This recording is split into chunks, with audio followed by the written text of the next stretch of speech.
Welcome to GM power system. ఈ రోజు మనం హోండా U30IS 3K జనరేటర్ అయితే ఇస్తున్నాము. ఇది 3KV సెల్ఫ్ స్టార్ట్ అండి, సెల్ఫ్ చేసుకోవచ్చు. అలాగే మనం వచ్చి రోప్ తో కూడా మనం స్టార్ట్ చేసుకోవచ్చు. ఇది వచ్చి అన్న వచ్చి మనకి నిజాముద్దీన్ అన్న యాడికి నుంచి వచ్చారు. అన్న యూట్యూబ్ లో మన వీడియో చూసి రావడం జరిగింది ఇక్కడికి. అన్న వచ్చి కోళ్ళ చికెన్ సెంటర్ ఉంది. అన్న వచ్చి మోటార్ అయితే ఇది తీసుకోవడం జరుగుతుంది. నమస్కారం అన్న. నమస్తే అన్న. ఇది ఎక్కడ చూసిన అన్న వీడియో? నా యూట్యూబ్ లో చూసినా. లాస్ట్ టైం మనం కదిరి లక్ష్మీ ఇచ్చిన వీడియో చూసి మీరు ఇక్కడ వచ్చారు.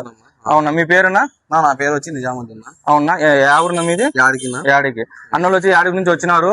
ఇది వచ్చి మీకు చాలా మీకు సోన్ ప్రూఫ్ అండి. ఇది BS6 మోడల్. ఇది చాలా స్మూత్ గా ఉంటది. అన్న వాళ్ళు వచ్చి బజాజ్ కార్డ్ లో EMI లో తీసుకున్నారు, ఈజీ EMI లో. అవి మీకు కూడా కావాల్సిన వాళ్ళు సంప్రదించండి. జిఎం పవర్ సిస్టమ్, రాజు రోడ్డు. అలాగే గంగాగౌరి థియేటర్ ముందు దగ్గర మన దగ్గర జిఎం ఆగ్రో ఇండస్ట్రీ అయితే ఉంటుంది. టోటల్ 2 షోరూమ్ ఉంటుంది. అలాగే మనం త్రూ అవుట్ ఇండియా ఎక్కడైనా ట్రాన్స్పోర్ట్ అయితే పంపిస్తాము. మీకు బజాజ్ కార్డ్ లో కూడా తీసుకోవచ్చు, ఎటువంటి ఇబ్బంది ఏం లేదు. అన్నలు కూడా మనం ఈరోజు బజాజ్ కార్డ్ లోనే చేసినాము. Thank you so much. కావాల్సిన సంప్రదించండి. అలాగే మన ఛానల్ ని సబ్స్క్రైబ్ చేసుకోండి. మోర్ వీడియోస్ అయితే మీ దగ్గరికి అయితే వస్తాయండి. Thank you so much.